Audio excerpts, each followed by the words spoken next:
Bismillahirrahmanirrahim. Assalamualaikum warahmatullahi wabarakatuh. Perkenalkan, nama saya Raffi Rizky Firmansyah, NRP saya 194010141. Nah, di sini saya akan menjelaskan tentang keputusan pembelian. Nah, yang pertama itu ada proses keputusan pembelian. Nah, apa sih keputusan pembelian itu? Keputusan pembelian merupakan suatu proses yang dimulai dari need recognition dan berakhir pada divestment. Nah, konsumen individual yang mengidentifikasi kebutuhan membeli dan mengkonsumsi produk atau jasa, kemudian membuang dan menghentikan jasa yang telah dikonsumsi. Nah, para ahli telah mendalami berbagai hal yang mempengaruhi keputusan membeli konsumen pada waktu mereka membeli sesuatu. Beberapa peranan yang mungkin dimainkan orang dalam sebuah keputusan membeli menurut Kotler. Yang pertama itu ada pengambil inisiatif. Pengambil inisiatif adalah orang yang pertama-tama menyarankan atau memikirkan gagasan membeli produk atau jasa tertentu.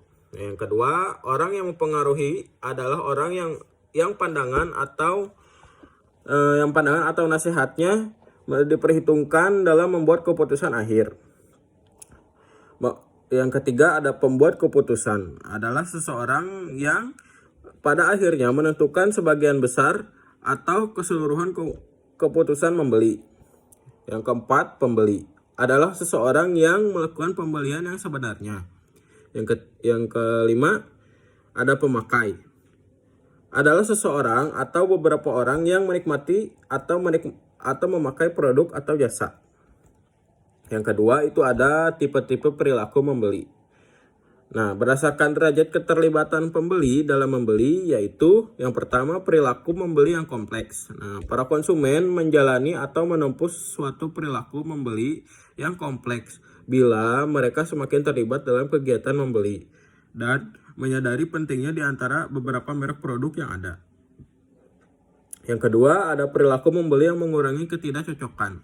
Kadang-kadang konsumen sangat terlibat dalam kegiatan membeli sesuatu, tetapi dia hanya melihat sedikit perbedaan dalam merek. Konsumen pertama-tama melalui sesuatu keadaan perilaku, kemudian memiliki beberapa kepercayaan yang baru, dan berakhir dengan pilihan terhadap pilihannya yang dirasakan tepat. Selanjutnya ada perilaku membeli berdasarkan kebiasaan. Banyak produk yang dibeli dalam keadaan konsumen kurang terlibat dan tidak terdapat perbedaan nyata antara merek.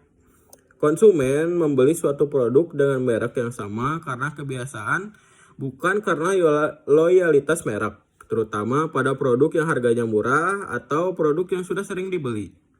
Selanjutnya ada perilaku membeli yang mencari keragaman. Sering kita melihat konsumen banyak melakukan pergantian merek.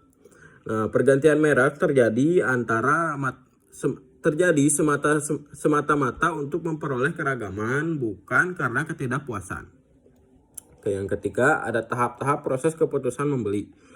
Berikut adalah tahap-tahap proses keputusan membeli. Yang pertama itu ada pengenalan masalah. Nah, pencarian informasi penilaian alternatif, keputusan membeli, perilaku salah membeli. Pengenalan masalah pembeli menyadari suatu perbedaan antara keadaan sebenarnya dan keadaan yang diinginkan.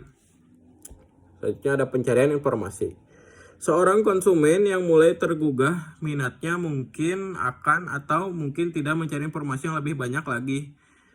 Nah, penilaian alternatif. Konsep-konsep dasar tertentu membantu memperjelas proses penilaian konsumen terhadap suatu produk. Konsep-konsep dasar penilaian konsumen terhadap suatu produk pertama dikaitkan oleh sifat-sifat produk dan ciri-ciri tertentu. Kedua, bobot pentingnya ciri-ciri yang berbeda dengan ciri yang sesuai. Selanjutnya ada keputusan membeli. Tahap penilaian keputusan menyebabkan konsumen membentuk pilihan mereka di antara beberapa merek yang tergabung dalam perangkat pilihan. Dalam membuat keputusan membeli, konsumen akan membuat 5 sub keputusan, antara lain keputusan merek, penjual, tentang jumlah, tentang waktu membelinya, dan keputusan tentang cara membayar. Selanjutnya ada perilaku pasca pembelian. Setelah membeli suatu produk, konsumen akan mengalami beberapa tingkat kepuasan dan ketidakpuasan. Artinya, kalau konsumen puas, maka akan mengulang pembeliannya. Sedangkan kalau tidak puas, konsumen tidak akan mengulang pembeliannya. Selanjutnya adalah proses pilihan konsumen. Bagaimana orang menentukan pilihannya sangat dipengaruhi oleh jenis proses keputusan di mana mereka terlibat. Proses pilihan akan berbeda-beda bila konsumen menggunakan pendekatan keterlibatan tinggi dibandingkan dengan pendekatan keterlibatan rendah. Nah, ini yang pertama, pilihan tentang keterlibatan tinggi.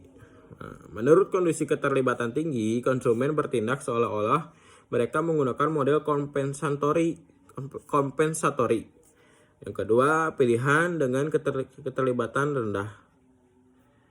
Nah, menurut keterlibatan rendah, konsumen umumnya bertindak seolah-olah mereka menggunakan model pilihan non-compensatory atau non-compensatory model of choice.